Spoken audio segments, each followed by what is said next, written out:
कृष्ण गोपाल हरे दीन दयाल हरे। ओ कृष्ण गोपाल हरे दीन दयाल हरे। रथ हाके रणभूमि में और कर्मयोग के मर्म बताए। अजर अमर है परम तत्व यूं काया के सुख दुख समझाए। सखा सारथी शरणागत के सखा सारथी शरणागत के सदा प्रीतपाल हरे दीन दयाल हरे। ओ कृष्ण गोपाल हरे दीन दयाल हरे। श्री गोपाल कृष्ण महाराज की जय।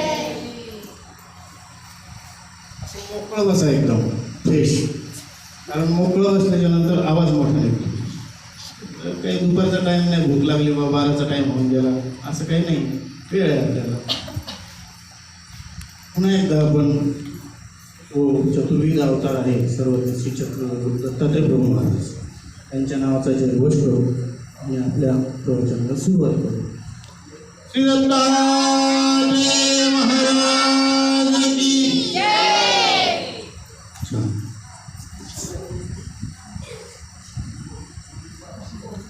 धर्मनीती संस्कार शिबिर या कार्यक्रमाचा आजचा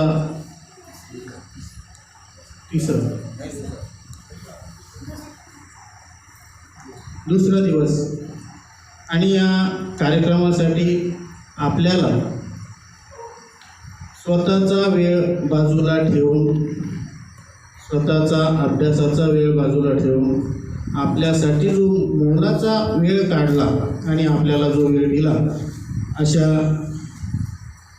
मायाताई कवीश्वर शास्त्री, त्याचप्रमाणे दत्तसेवा महानुभावाश्रम शाळा आणि या शाळेच्या संचालिका तपस्विनी प्रतिभाताई महानुभाव या कार्यक्रमासाठी ज्यांचं मोलाचं सहकार्य. कारण कार्यक्रम करणे महत्त्वाचं नाही, त्या कार्यक्रमासाठी जी आपल्याला वास्तू पाहिजे, जागा पाहिजे, ठिकाण पाहिजे, तेही तेवढंच महत्त्वाचं आहे.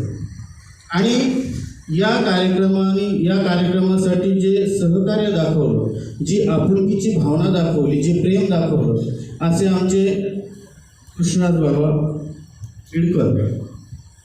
आणि आपण सर्व या ठिकाणी आपलेपणाने, मायपणाने जे या ठिकाणी ज्ञान श्रवण करण्यासाठी तुमच्या वेळातला वेळ काढून या ठिकाणी जे येतात, तर आपण सर्व बंधू भगिनी बाळगतो. बंधूंनो, हे जे शिबिर आहे, शिबिर घेण्याच्या पाठीमागचा हेतू एक असा, बाल शिबिर, बाल धर्म संस्कार शिबिर, आणि हे जे शिबिर आहे धर्मोन्नती संस्कार शिबिर, याच्यामध्ये दोन मुद्दे आहेत. एक तर धर्माची वाढही झाली पाहिजे, दुसरी गोष्ट धर्माची वाढ होत असताना या धर्माचे जे संस्कार आहेत, या धर्माचं जे ज्ञान आहे, या धर्माची जी रूपरेषा आहे, कमीत कमी प्रथम रूपरेषा जी आहे ती सर्वांना माहिती असावी. आता जी प्रथम माहिती आहे त्यामध्ये दंडवत कसे घालायचे आपल्याला दादांनी त्या दिवशी सांगितलं. त्याच्यानंतर स्मरण कसं करायचं, त्याच्यानंतर स्मरण करत असताना पाची नामाचं, काही लोकांचा असा एक हे आहे की स्मरण कसं करावं बा ह्या म्हणजे स्मरण करतो आम्ही, पण स्मरण कसं करावं हे आम्हाला कळत नाही. पाची नामाच्या ज्या 5 गाठ्या आहेत त्या पाची नामाच्या 5 गाठ्या झाल्याच्या नंतर कोणाचं म्हणणं असं असतं की दुसऱ्या नामाचं अखंड नामस्मरण करू, 5व्या नामाचं अखंड नामस्मरण करू, की 5ही नामाचं पुन्हा पुन्हा पुन्हा पुन्हा रिव्हिजन करू. असे 3-4 प्रश्न आहेत. ह्या गोष्टी आपल्याला प्रथमतः कळल्या पाहिजे. दुसरी गोष्ट, आपल्याकडं जर एखादा साधू आला, त्या साधूच्या ठिकाणी आपण भजन पूजन स्वागत सगळ्या गोष्टी आवडीने करतो. आपण सांगतो की आम्ही पूर्वजांपासून आमच्या वाडवडिलांपासून आम्ही या माणभाव संप्रदायामध्ये उपदेशी आहोत. परंतु आपल्याला संकल्प सोडत असताना पेला उजव्या हातात धरायचा का डाव्या हातात धरायचा, बाबाचा हात उजव्या हातात धरायचा की डाव्या हातात धरायचा, संकल्प कसा सोडायचा, संकल्प सोडत असताना काय म्हणायचं, आपण देतो काय, त्याला काय म्हणतात. जसं की एखाद्या साधूला तुम्ही कपडे करताय, मग सोडायचा संकल्प, मग कपडे दान म्हणायचं का वस्त्रदान म्हणायचं. एखादं भांडं देतोय तर मग धातुदान म्हणायचं का त्या भांड्याचं नाव घ्यायचं. या ज्या काही किरकोळ गोष्टी आहेत या गोष्टी आपल्याला कळाल्या पाहिजे आणि त्याच्यासाठी ही सुरुवात आहे. हे जे संस्कार शिबिर जे आहे ते या शिबिराची सुरुवात आहे ती फक्त या गोष्टीसाठी. तुम्ही असं मंत्रमुक्त होऊन नका बसू. मी जे प्रवचन करतो ना तर मी म्हणजे तुम्हाला सांगत नाही, तुमच्याशी संवाद करतो आणि संवाद झाला पाहिजे. संवाद झाला म्हणजे तुम्ही फ्रेश राहता, मी फ्रेश राहतो. कसं असतं माहिती का, एक वेळेस काय होतं, दाताची आणि केसाची भांडणं लागतात. दोघांचं दात आणि केस या दोघांची भांडणं लागतात. असे भांडणं लागतात की पायाचं काम नाही. दातांचं म्हणणं असतं आम्ही किती गोरे आहेत, हे डोक्यावरचे केस काळे आहेत म्हणे, यांचं काय खरं असतं, उन्हातच असतात 24 तास, आम्ही मस्त बंगल्यामध्ये असतो म्हणे, केस आमचे दात किती सुंदर आहे. मग आता केसांनी काय केलं, एकत्र आले, मीटिंग घेतली. एकत्र येऊन मीटिंग घेतली, ठराव घेतला त्यांनी म्हणे आपण काहीतरी केलं पाहिजे. कारण की आपल्याला दातं म्हणजे काय 32 लोकांचा कार्यक्रम म्हणे बघता, हां एवढी अल्पसंख्या असून आपल्याला चॅलेंज करून राहिले म्हणे, यांना काहीतरी धडा शिकवला पाहिजे. मग त्यांनी एकमत केलं आणि एकमत केल्यावर तर काही होऊ शकतं. मग दात लागले, केस लागले पांढरे व्हायला, दातांसारखे केस पांढरे व्हायला लागले. आता केस पांढरे व्हायला लागल्याच्या नंतर दादाने पुन्हा मीटिंग घेतली. अरे म्हणजे आपण त्यांना हिंमत होतो, त्यांच्यासोबत आपण वाद केला, पण ते जिद्दीवान माणसं आहेत म्हणे, त्यांनी आपल्याला चॅलेंज केलं म्हणे, त्यांनी त्यांचा रंग बदलायला सुरुवात केली म्हणे, आता ते पांढरे व्हायला लागले म्हणे. आपण काय करायचं, किती दिवस महलात राहायचं म्हणे आपण. अहो जर केस आपली बरोबरी करताय, आपल्याकडे सामर्थ्य एवढं आहे की जर कधी आपलं काम चालू असताना मधात जर कोणी आलं तर त्याची डायरेक्ट कटिंग, त्याला बाजूला करून टाकतो म्हणे. आपण जेवण करत असताना जर घास मागं पुढं झाला तर दाबाळाचं काम त्यालाच होतं. एवढे आपण सामर्थ्यवान आहे, आपण कोणाचे ऐकून नाही घेत. पण केस आपल्याला चॅलेंज करतात म्हणे, आपण किती दिवस या महालामध्ये राहायचं, कोणत्या या महालामध्ये किती दिवस राहायचं. मग त्यांनी मीटिंग घेतली, ठराव घेतला आणि एकीकडे नंबर लावला. आता हे बाहेर पडले, महालाच्या बाहेर पडले. महालाच्या बाहेर पडल्याच्या नंतर काय करता येतं, बोलता येतं. म्हणून बोलत जा, बोलल्याशिवाय कळणार नाही. तुम्ही माझ्यासोबत बोला, मी तुमच्यासोबत बोलतो. जोपर्यंत जातं तोपर्यंत बोलायचं आणि स्पष्ट बोलायचं. अडचण असेल, काही शंका असेल, काही टेन्शन, बरोबर आहे की नाही, असं आहे. म्हणून हे जे संस्कार शिबिर आहे तर हे संस्कार शिबिर याच्यासाठी की आपल्यावर संस्कारही झाले पाहिजे आणि आपल्या धर्मामध्ये आपण जो धर्म जोपासतो, जो पूर्वजांनी आपल्यापर्यंत जो धर्माची जोपासना करून आपल्यापर्यंत जो धर्म आणून ठेवला, त्याच्यामध्ये देवपूजा असेल, स्थान असेल, प्रसाद असेल, या ज्या काही गोष्टी आहेत तर या गोष्टी पूर्वजांनी अत्यंत प्रयत्न करून, चरित्र असेल, सूत्रपाठ असेल, स्वामींची वचनं असतील, अत्यंत प्रयत्न करून आपल्यापर्यंत हे आज आलेलं आहे. आणि हे आपल्याला समोरच्या पिढीपर्यंत न्यायचं आहे. जर आपण हे आपल्यापर्यंत ठेवलं तर समोरची पिढी घडणार कशी, आणि समोरची पिढी घडण्यासाठी हे संस्कार शिबिर. त्याच्यामध्ये संस्कार असे असतात, जसं स्वामीच्या सन्निधानामध्ये जर कधी विषय घ्यायचा म्हटला तर स्वामीच्या सन्निधानामध्ये निळभट्ट भांडारेकर, निळभट्ट भांडारेकर स्वामीच्या सन्निधानामध्ये आल्यापासून तर शेवट होईपर्यंत दिवस किती सापडले त्यांना?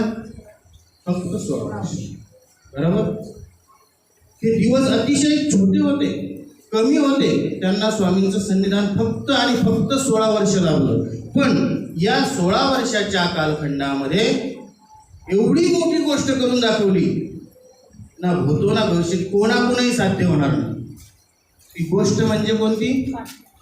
16 वर्ष स्वामीच्या सन्निधानात राहिले पण स्वामीला स्वतःची पाठ दिसून दिली नाही. एवढा कुशल माणूस, एवढा हुशार माणूस स्वामीच्या सन्निधानामध्ये. या अशा गोष्टीमुळं इतिहास घडतो. असेच स्वामीच्या सन्निधानामध्ये नागदेवाचार्य होते. नागदेवाचार्य म्हणजे असे एक व्यक्ती होतं की त्या व्यक्तीच्या समोर उभं राहण्याची कोणाची हिंमत होत नव्हती. बोलणे, त्यांच्यासोबत संवाद करणे, वाद करणे या गोष्टी दूरच्या, परंतु त्यांच्या समोर उभंही कोणी राहू शकत नव्हतं. एवढं ते म्हणजे व्यक्ती आगळं वेगळं होतं.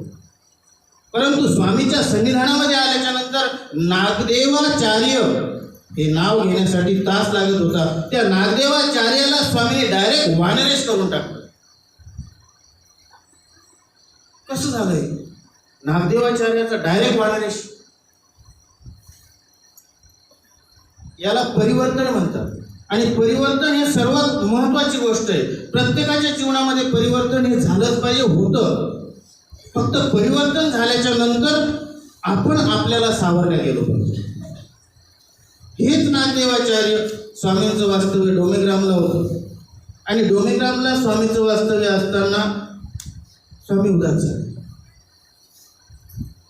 काही गोष्टी भक्तिजनांच्या आवडत नव्हत्या स्वामीला, मग स्वामी उदास व्हायचे. एक वेळेस नदीमध्ये बांधारा टाकायचा होता. नागदेवाचार्य बाजारासाठी बाहेर गेले होते आणि स्वामी भक्तिजनांना म्हणतात की आपल्याला हा व्यापार करायचा. भक्तिजन म्हणतात जीजी हे काही सोपं नाही. हे जे जळ आहे, हे जे पाणी आहे, हे अति खूप खोल आहे. कमीत कमी एक पुरुषभर तरी खोल असेल. आणि हे पाण्यामध्ये खाली जाऊन बुडात दगड ठेवायचा, तो राहायलाही पाहिजे, आपला दमही पुरला पाहिजे. शक्य गोष्ट नाही. मग स्वामी म्हटले तुमच्याकडून होणार नाही ना, निघून जा. काय? मी सांगितलेलं तुमच्याकडून जर होत नसेल तर निघून जा. सर्व भक्तिजन निघून गेले. बाजूला जाऊन बसले एका साईडला. नागदेवाचार्य आले बाजारावर. बाजारावरून आल्याच्या नंतर नागदेवाचार्य बघतात स्वामीच्या जवळ कोणीच नाही. मग स्वामीला विचारतात जीजी बाईसा बाकी भक्तिजन कुठे आहे? गेले म्हणे, त्यांना व्यापार केला नाही, ते गेले म्हणे. मग नागदेवाचार्यांनी त्या भक्तिजनाकडे गेले. अरे म्हणजे काय झालं, तुम्ही असे स्वामीला सोडून एकटे निघून कसे आले?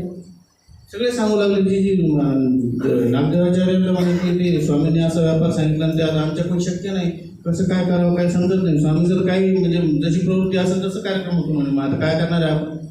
नागदेवाचार्य भक्तिजनांना सांगतात अरे करणारे काय तुम्ही? तुम्ही करताय का? स्वामीने सांगितलं ना, तुम्ही होतं म्हणा, झालं. त्यांची प्रवृत्ती आहे, स्वामीची प्रवृत्ती आहे ना, मग ते होणार. फक्त प्रयत्न तुमचा पाहिजे. मग म्हटले आता, मग म्हणे इथं थांबा, मी जाऊन येतो. नागदेवाचार्य पुन्हा स्वामी म्हणते. स्वामीला म्हणतात जीजी मी व्यापार करू? बोलू म्हटले नाही, मी व्यापार करू का? स्वामी म्हटले ठीक आहे, आज्ञा पाहिजे होती. नागदेवाचार्य लागले गोटे जमा करायला. गोटे जमा करायला लागला. स्वामी त्यांच्याजवळ येऊन उभे राहिले आणि हळूच नागदेवाचार्य म्हणतात जीजी त्यांना बोलू? म्हटले बोलू. गेले, बोलावलं. सांगा काय करता तुम्ही? मला गोटे आणून देता की पाण्यात डुबकी मारून दगड ठेवता खाली? हे शक्य नाही म्हटले. तुम्हीच पाण्यात उभे राहा, आम्ही तुम्हाला गोटे आणून देतो. मग ते भक्तिजनांनी गोटे आणून द्यायचे. नागदेवाचार्यांनी ते थरावर थर दगडांचे लावायचे. 2 दिवस तो व्यापार चालला. अशा प्रकारे म्हणजे स्वामी काही भक्तिजनांचं सन्निधान होतं, परंतु काही वेळेस स्वामी असे उदास व्हायचे. आणि तसेच एक वेळेस स्वामी उदास झाले नागदेवाचार्यांना. नागदेवाचार्यांना वृद्धात झाले. स्वामींनी नागदेवाचार्यांना सांगितलं की तुम्ही इथून निघून जा, आम्हाला तुमचं मुखही बघायची इच्छा नाही. ज्यावेळेस नागदेवाचार्याला स्वामींनी असं म्हटलं तर जसं एखाद्याच्या कानामध्ये शिसं होतावं आणि चर दिवशी त्याच्या त्या हृदयामध्ये चटके लागावे, हृदय जळून जावं, असं त्या नागदेवाचार्यांची परिस्थिती झाली की आता जर मला स्वामी म्हणतायत की तुम्ही निघून जा, जायचं तरी कुठं? देवाशिवाय या जगाच्या पाठीवर माझा आहे तरी कोण आणि मी जाऊ कोणाकडं? परंतु जिज्ञासू होते, हुशार होते, त्यांना स्वामींचं सन्निधान लाभलेलं होतं आणि स्वामींच्या सन्निधानामध्ये जे जे भक्तिजन होते ते काही एवढे सोपे नव्हते. त्यांचा तो अधिकार होता आणि अधिकारामुळे स्वामी त्यांना सन्निधान देऊ शकले. स्वामी बाईसाच्या घरी गेले, बाईसाच्या घरी जाऊन स्वामी पायपुसण्यावर बसले, दुधी करवंट्यामध्ये जेवण केलं. एवढी काय गरज आहे परमेश्वराला त्या भक्ताची? एवढं कशासाठी? परंतु त्या भक्ताची पूर्वीची जोड त्या बंधनात स्वामी बांधल्या जातो. देवाला जर बांधायचं असेल ना तर तुम्ही तुमच्या बंधनामध्ये स्वामीला, देवाला सुद्धा बांधू शकता, पण तेवढी तुमची अर्थ असावी. तुम्हाला घरी येऊन संबंध देते. नागदेवाचार्याची परिस्थिती तशीच होती, हुशार होते, काय करावं कळत नव्हतं. दादोसांकडे जर कधी गेलो तर जमणार नाही, घरी जर कधी गेलो तर अयोध्येमध्ये जाणं होईल, ते योग्य नाही. करावं तर काय करावं? दुविधेत पडले. पण दुविधेत पडल्याच्या नंतर सुद्धा माणसाला सुचलं पाहिजे. तुम्ही प्रपंच करता, तुम्ही सगळेजण प्रपंचामध्ये, प्रपंच करून तुम्हाला परमार्थ करायचा असतो, प्रपंच करून तुम्हाला व्याख्यानाला वेळ द्यायचा असतो, प्रपंचामध्ये तुमचा 100% जीव गुंतलेला असतो, 25-50% तुमचा जीव इथं गुंतलेला असतो आणि अशा या दुविधेमध्ये तुमचा जो निर्णय आहे तो निर्णय तुम्हाला योग्य रीतीने घेता आला पाहिजे. नागदेवाचार्यांना ती संधी साधतात. खूप हुशार होते, कुशल होते ते, बराबर त्यांनी संधी साधली आणि हळू आवाजात स्वामीला म्हणतात की स्वामी जी मी परमेश्वरला जाऊ काय? अविद्येतनं जाऊ नाही म्हटले, दादोसांकडे जाऊ नाही म्हटले, काय म्हणतात की मी परमेश्वरपुरा जाऊ. एका परमेश्वराचं सन्निधान केलं तर हरकत नाही, पण मग एका परमेश्वराचं सन्निधान जर आपल्यापासून दुरावलं जात असेल तर दुसरी संधी दवडल्या गेली नाही पाहिजे, म्हणून दुसऱ्या परमेश्वराच्या सन्निधानामध्ये जायचं, आज्ञा विचार. आणि ही आज्ञा विचारल्याच्या नंतर स्वामीला सुद्धा त्या नागदेवाचार्यांवर, आपल्या भक्तावर एक अभिमान वाटला, एक स्वाभिमान वाटला आणि स्वामीच्या मुखातून सहज शब्द निघून गेले, भट्टो ऐसे होय. काय म्हणतात? असं स्फुरलं पाहिजे, असं समजलं पाहिजे, असा निर्णय घेता आला पाहिजे. आणि मग स्वामी म्हणतात ठीक आहे जा. गेले, रुद्रपूरला आले. रुद्रपूरला आल्याच्या नंतर श्रीप्रभूबाबांच्या सन्निधानामध्ये, आता श्रीप्रभूबाबांची मूर्त म्हणजे वेळी पिशी मूर्त, जसं इच्छा असेल तसं करायचं, जिकडं मन झालं होईल तिकडं पळायचं, वरी आकाशाकडं पाहायचं, स्मित हास्य करायचं, टाळी वाजवायची, अहो मेली आला म्हणे, ये म्हणे, येशील म्हणे, येशील म्हणे, असं काही वेळवाकडं बोलणं. आणि मग स्वामीच्या सन्निधानातून नागदेवाचार्य श्रीप्रभूबाबांच्या सन्निधानामध्ये गेले. जी पोझिशन स्वामींच्या सन्निधानामध्ये होती तीच पोझिशन त्यांनी श्रीप्रभूबाबांच्या सन्निधानामध्ये स्वीकारली. स्वामी श्रीप्रभूबाबांचं सेवादास्य करायचे, मार्गाची सेवादास्य करायचे, व्यापार करायचे, जबाबदारी मार्गाची आपल्या खांद्यावर घेतली, सगळ्या गोष्टी करायचे, पण मात्र जीव हा स्वामींकडे होता. माझा देव, माझ्या देवाचं कसं होतं असेल, माझ्या देवाचा हा व्यापार राहिला असेल, सकाळी उठून स्वामींना कोण व्यापार देत असेल, स्वामींचा व्यापार कोण करत असेल, बाईसावर बोजा पडला असेल, बाईसा काय एकटी काय काय करत असेल, सगळं स्वामीचं चरित्र आठवायचे. व्यापार करायचे तिथे, कुठं? रुद्रपूरला. व्यापार रुद्रपूरला करायचे, राहायचं रुद्रपूरला, पण सगळी चिंता मात्र श्रीप्रभू आपल्या स्वामींची. आणि मग असं करत असताना मनात निराश झाले की माझ्यावर माझा देव नाराज झाला, माझ्यावर माझा देव उदास झाला, मी असं काय केलं? जीवाला जीवाचे जे गुण असतात, दोष असतात हे कळत नाही. आपण असं स्वतःच्या ठिकाणी असं गृहीत मानतो की मी जे करतो ते सर्व बरोबर करतो, मला जे कळतं त्या हिशोबाने मी बरोबर करतो, परंतु दुसरा असतो त्याला आपल्या ठिकाणचे दोष आणि गुण हे दोन्ही दिसत असतात. नागदेवाचार्यांना स्वतःची जी चूक आहे ही कळत नव्हती, परंतु दुःख या गोष्टीचं होतं की माझ्या देवाने मला दूर केलं. आणि मग या दुःखामध्ये त्यांनी काय केलं, एक एक पदार्थाचा परिच्छेद करायला लागले.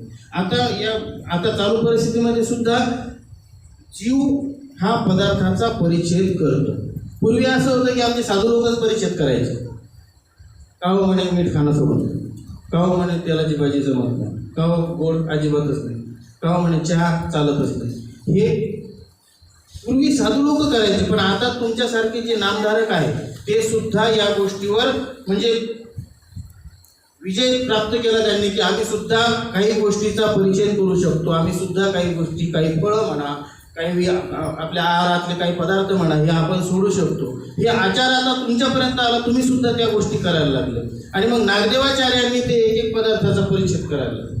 नागदेवाचार्य एक एक पदार्थ सोडायला लागले. एक एक पदार्थ सोडत असताना मीठ सोडलं, जेवण भाजी सोडली, मग कच्ची भाजी खायचे, मग कच्ची भाजी सोडली, फक्त नुसती पोळीच भात खायचे, पोळी सोडली नुसता भातच खायचे. आणि असं हे अन्न सोडल्याच्या नंतर जो देह आहे हा एकदम कृश झाला. शरीर हे कृश झालं. कारण शरीराला जी पॉवर असते, मोटरसायकलवर चालत असताना तिच्यात जोपर्यंत पेट्रोल आहे तोपर्यंत तुम्ही कशीही मूठ पिळा ती थांबणार नाही. पण पेट्रोल संपलं की तुम्ही मूठ नाही, गाडीवर तुम्ही फिरले, गाडी पळणार नाही. तसं हे शरीराचं, हे एक गाडीच आहे आपली.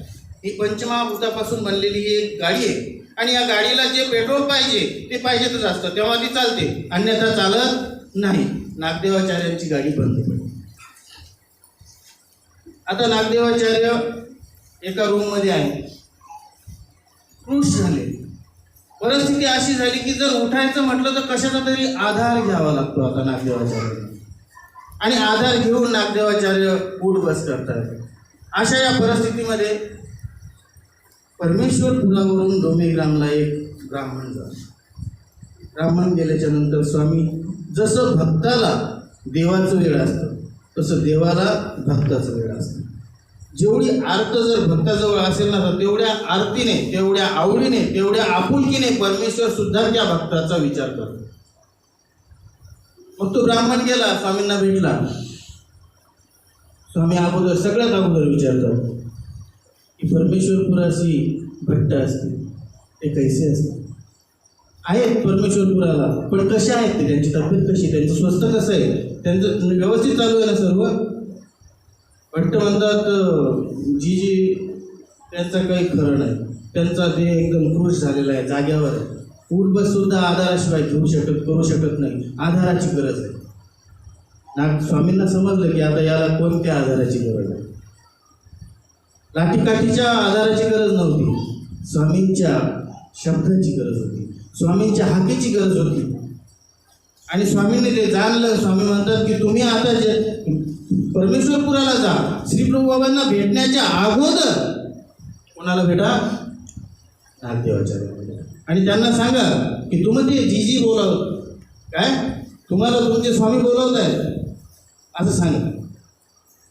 तो ब्राह्मण आला परमेश्वरपुराला आणि खरोखर स्वामींनी सांगितलं तशा हिशोबाने श्री प्रभू बाबांना भेटण्याच्या अगोदर नागदेवाचार्यांना भेटले. नागदेवाचार्यांना सांगतात की तुम्हाला तुमचे स्वामी बोलवत आहेत असं म्हटल्याबरोबर, तुम्हाला तुमचे स्वामी बोलवत आहेत असं म्हटल्याबरोबर एवढी शक्ती आली, एवढी एनर्जी आली, एवढी ताकद आली त्या शरीरामध्ये, कशाच्या आधाराची गरज नाही पडली. ताटकन उठले आणि लगेच परमेश्वरपुराच्या श्रीप्रभू बाबांकडे गेले. कारण हा जो रूल आहे, ही जी पद्धत आहे, ही पूर्वीपासून आहे, ही आताची पद्धत नाही. पद्धत कोणती, की ज्या मार्गामध्ये आपण राहतो, ज्यांच्या संविधानामध्ये आपण राहतो, त्यांच्या आज्ञेशिवाय कुठे जायला चालत नाही. माझ्या वयामध्ये आणि तुम्ही एक वेळेस माझ्यापेक्षा मोठे असाल कदाचित, तुम्हाला या गोष्टीची चांगली जाणीव आहे. परंतु मी सांगतो की मी ज्यावेळेस मार्गामध्ये होतो, आमच्या गुरुजीच्या संविधानामध्ये होतो, त्यावेळेस आम्हाला जर कधी दीर्घेला जरी जायचं असलं तरी सुद्धा बाबांना विचारून जावं लागायचं, बाबा मी जाऊन येतो. हा नियम होता. की ज्या मार्गामध्ये आपण राहतो, ज्यांच्या सन्निधानामध्ये आपण राहतो, तर प्रत्येक गोष्ट ही त्यांना विचारल्याशिवाय करायला चालत, हा मार्गाचा नियम आहे. आणि नागदेवाचार्यांना तो नियम चांगल्या प्रकारे माहिती होता. म्हणून नागदेवाचार्य स्वामींनी बोलवलं, अंगात शक्ती आली, ताकद आली, ऊर्जा आली, सगळ्या गोष्टी खऱ्या. असं वाटत होतं की आता इथून उठून तसं रुद्रपुराच्या दिशेला, डोमेग्रामच्या दिशेनं पळत सुटावं. परंतु नाही, आपण आहे श्री बाबांच्या सन्निधानात आणि त्यांची आज्ञा घेतल्याशिवाय आपल्याला बाहेर जाता येणार नाही. म्हणून गेले आणि विचारलं चिरबाबांना की मला जी बोलवत आहे मी जाऊ. गोविंद महाराज म्हणतो, अहो मी जाय म्हणे, अहो मी जायची म्हणे, अहो जाय म्हणे. काय कारण गोविंद प्रभू महाराजांचा त्रिवार, कोणतंही वाक्य त्रिवार होतं. स्वामी गोविंद प्रभू महाराजांची आज्ञा घेतली आणि निघाले. भक्ताला परमेश्वराची ओढ असावी, ती कशी? या नागदेवाचार्यांसारखी असत. नागदेवाचार्यांसारखी ओढ असावी म्हणजे याच्या पाठीमागचा हेतू असा की ज्यावेळेस नागदेवाचार्य उद्धवपूरवरून डोमेग्रामला निघाले स्वामींच्या भेटीसाठी, त्यावेळेस त्यांची परिस्थिती अशी होती, शरीर एकदम कुश झालेलं होतं, शरीरामध्ये ताकद नव्हती चालण्याची. परंतु परमेश्वराची हाक आल्याबरोबर त्या शरीरामध्ये ऊर्जा निर्माण झाली आणि त्या ऊर्जा सरसेते त्या ठिकाणावरून निघाले. निघत असताना रस्त्याने श्रीकरी म्हणजे हातावर भिक्षा करायचे, हातावर भिक्षा करायची, रस्त्याने चालता चालता ती भिक्षा खायचे, बसून नाही खायचं. बसून जर खाल्लो तेवढा वेळ झाला, म्हणून बसून नाही खायची, चालता चालता भिक्षा खायची. कुठं ओढा वाहत असेल तर त्या ओढ्याचं पाणी प्यायचं, पाण्यासाठी थांबायचं नाही. हात भरला असेल तो लगेच पुसून घ्यायचा. रस्त्यानं अहोरात्र 7 दिवसाचा प्रवास आहे, अहोरात्र चालत होते. रात्री जर झोप आली तर झाडाची पारंबी धरायची, तिथंच एक डुबकी घ्यायची, लगेच जाग आला का लगेच निघायचं. असा हा अहोरात्र 7 दिवसाचा प्रवास नागदेवाचार्यांनी रुद्रपूरपासून तर डोमेग्रामपर्यंतचा हा प्रवास पूर्ण सफल केला. इकडे स्वामी ज्या दिवशी नागदेवाचार्य डोमेग्रामला पोहोचणार त्या दिवशी स्वामी त्या राजमठाच्या आवारामध्ये चक्रा मारतात. कारण स्वामीला सुद्धा त्या भक्ताला भेटायची आर्त निर्माण झाली. तर मग कधी माझा भक्त मला येऊन भेटतो. आणि हे असं होत असताना स्वामी नागदेवाचार्य आले. इकडून स्वामी त्या राजमठाच्या दरवाजामध्ये आले आणि दोघांची भेट झाली. जसं एखाद्या आईच्या कुशीत आपला मुलगा कुठेतरी बाहेर गेला किंवा एखाद्या यात्रेमध्ये हरवला आणि हरवल्याच्या नंतर अर्ध्या 1 तासानं 2 तासानं किंवा एखादा दिवस गेला, त्याच्यावर 12 तासाचा वेळ गेला आणि नंतर तो मुलगा आपल्याला भेटतो. त्या आईला जेवढा आनंद होतो त्याच्यापेक्षा मुलाला आनंद होतो आणि तो त्या आईच्या कुशीत शिरून असा एकदम फुंडू रडतो. तसं नागदेवाचार्य स्वामींच्या कुशीमध्ये शिरले. स्वामींनी आलिंगन दिलं, दोन्ही भाऊमध्ये नागदेवाचार्यांना घेतलं आणि नागदेवाचार्य रडू लागले. जसं आईच्या खांद्यावर डोकं ठेवून बालक रडतं तशा पद्धतीनं नागदेवाचार्य रडायला लागले.